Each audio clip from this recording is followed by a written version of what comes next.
Allez, tout de suite la parole au terrain, bien sûr, avec vous, Laurie. On vous retrouve et puis notre invité ce matin. Oui, avec nous, une femme qui est mobilisée, une chirurgienne pour aider les femmes victimes de cancer du sein. Ce chiffre, une femme sur 8 va développer un cancer du sein au cours de sa vie. Plus de 61 000 nouveaux cas dépistés en 2023. Et nous sommes donc avec Isabelle Sarfati, chirurgienne spécialisée dans ce cancer du sein. Bonjour docteur. Bonjour. Bonjour Isabelle Sarfati, merci d'être avec nous ce matin sur Sud Radio. Vous êtes à l'origine de l'Institut du sein, créé à Paris en 2004, et vous avez ouvert une nouvelle unité consacrée donc à la reconstruction mammaire après un cancer. Expliquez-nous déjà ce qui vous a poussé à ouvrir une telle unité. Parce qu'il y a en France un déficit de nombre de services et de médecins qui font de la reconstruction mammaire. Avant le Covid et avant la pénurie intense de soignants, il y avait beaucoup de services publics qui faisaient des reconstructions mammaires. Et actuellement, les services hospitaliers et les centres anticancéreux ont été déstabilisés par le Covid et par le manque de soignants et proposent de moins en moins de possibilités de reconstruction mammaire aux femmes. Quand vous dites qu'il y a moins de chirurgiens, de spécialistes aujourd'hui, il y a une raison en particulier à cela ? Il y a un déficit de soignants. On le sait depuis qui concerne, oui, et pour le coup qui est assez généralisé à ce niveau-là, oui, effectivement. C'est assez généralisé.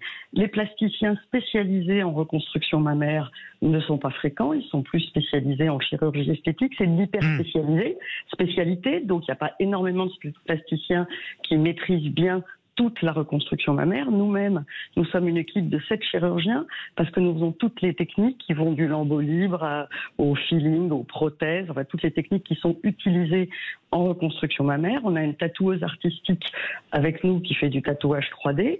Et donc, ce sont des grosses équipes qui sont capables de faire face à toutes les techniques.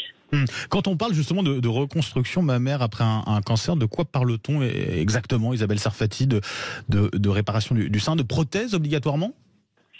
Absolument pas. D'abord, il faut savoir que le traitement du cancer du sein n'aboutit au retrait du sein que dans 30% des cas.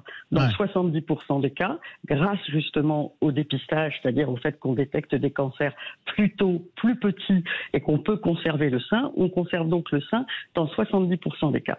Dans 30% des cas, il est nécessaire de retirer le sein et à ce moment-là, le sein peut être reconstruit soit par une prothèse, soit par une partie de l'individu, c'est-à-dire son ventre ou son dos, soit par des injections de graisse qui servent à la fois soit à faire une reconstruction globale, mais ça concerne un faible nombre de reconstructions, soit surtout à resculpter par-dessus une reconstruction pour avoir une précision de forme et une douceur de contour qu'on n'a peut-être pas directement dès le premier temps opératoire.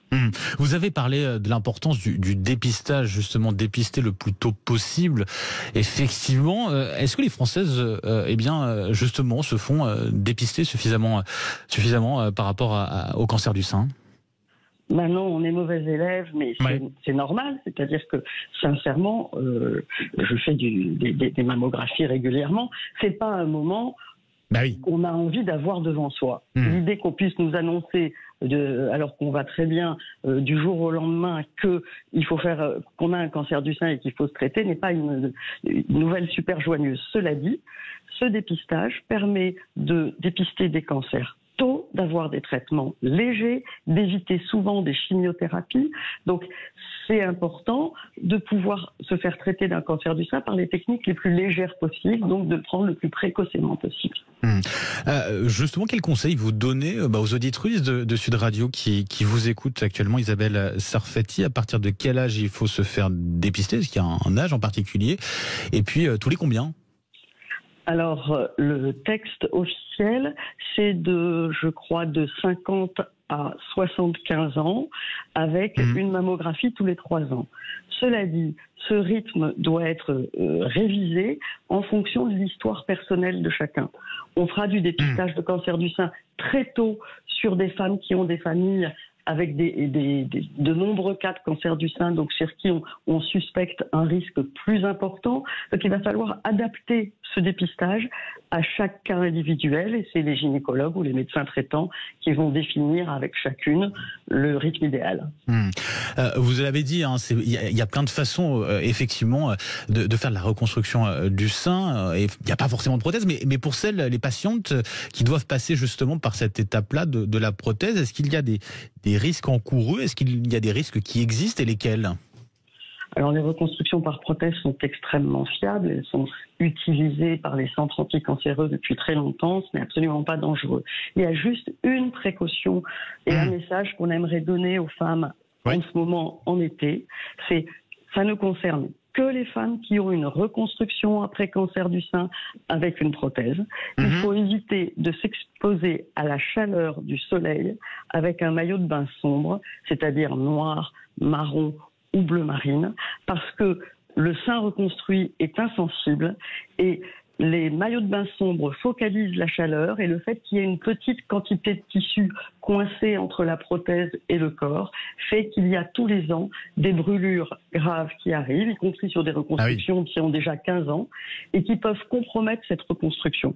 C'est idiot, il suffit de le savoir. Il faut faire attention à la chaleur et aux maillots de bain sombres l'été quand on a une reconstruction par prothèse. Grâce à vous, le message est passé. J'avais une dernière question. J'entendais qu'un test d'empreinte digitale pourrait remplacer à terme la mammographie, qui paraît plutôt désagréable. En tout cas, il vous semble plutôt efficace, ce test d'empreinte digitale. Vous avez entendu parler, j'imagine, il pourrait être utilisé rapidement? Mais alors, d'abord, j'en ai absolument pas entendu parler. J'ai entendu parler des prises de sang, etc. Il est vrai qu'on peut espérer dans le futur avoir des moyens de dépistage de plus en plus légers, de plus en plus faciles, et qu'on cherche des traceurs qu'on puisse trouver, peut-être éventuellement même dans les empreintes digitales, j'en ai aucune idée. Pour l'instant, ça n'est pas d'actualité. Et voilà, en tout cas c'est clair. Isabelle Sarfati, un grand merci d'avoir été avec nous ce matin sur Sud Radio, chirurgienne plasticienne à l'origine donc de l'Institut du Sein à Paris, avec donc cette nouvelle unité consacrée à la reconstruction mammaire après un cancer. Merci à vous et bonne journée. Merci beaucoup, bonne journée.